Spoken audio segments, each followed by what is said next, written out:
Hi, so this week we're talking about the film Amistad. Uh, pretty, pretty long film and pretty hard to watch. And the basic background is these Africans were taken from their homes in Africa and sent to Cuba, and from Cuba they were being shipped to North America, where there was a mutiny. They took over the ship. Fortunately, they were captured by the uh, American Navy and then taken to court in order to fight for their freedom. So that's a basic background. It's a very hard story to watch, really, seeing the face of slavery and how cruel it was. But as it was mentioned in the lecture, something that Americans need to be facing, the cruelty and reality of our history. Speaking of which, there were quite a few historical inaccuracies within the film. The first being, even though Morgan Freeman, a beloved actor, always great to see him and hear him, his character didn't exist. Completely fictional character. I guess they just wanted a role for Morgan Freeman to bring him in, which understandable for entertainment value.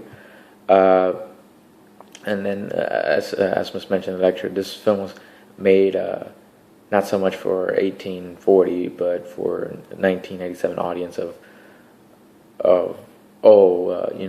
while shit was hitting the fan, while slavery was horrible and everything was going to hell, that there were people fighting and abolitionists fighting, for the rights and moral rights of slavery. Wasn't really the case for this particular situation with Amistad. First of all, the Supreme Court did not order the United States to return the Africans to their home. This is a complete lie. The Supreme Court decreed that they were free when they arrived, so they had absolutely no right or obligation to return them to their home. So Cinque had to find another way home, to find his family completely wiped out, or sold to slavery, and his village wiped out. Great ending, by the way. Really hits on at the heart. It's like as in the movie wasn't depressing enough, we find even more a further depressing life for Cinque. But moving on, President Adams' closing speech was completely fictional, nowhere near what his actual closing speech was for the Supreme Court, and it ties in with the fact that this case really had absolutely no importance to American slavery or the Civil War that would happen 20 years later. This was simply a case of illegal slavery, not the moral rights or the grounds of American slavery. It was just a case of this was illegally acquired property. And it's something that the lawyer defending them constantly referred to. This is not a case of slavery or freedom or everything. This is a property case, illegally acquired property. And it's kind of brutal saying that. It's like, this is supposed to be a feel-good movie, but they keep driving home the place. It's not about their freedoms. It's about the right that they weren't legally acquired. Of course, this being a myth and ritual class, we have to talk about their myths and traditions. And for the Mende, we see the importance of the burial. When one of their own dies, they refuse to give it to the Americans to bury it. They have to bury it, or the spirit will come back to haunt them and will never leave them in peace. So we see that.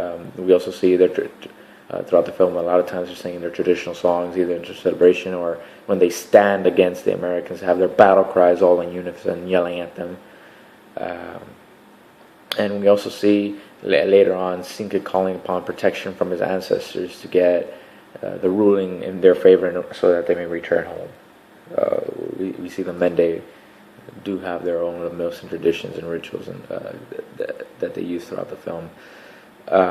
And as was previously said, that we have to face our own cruel history. We saw, or at least, a fictional / realistic entertainment value treatment of slavery.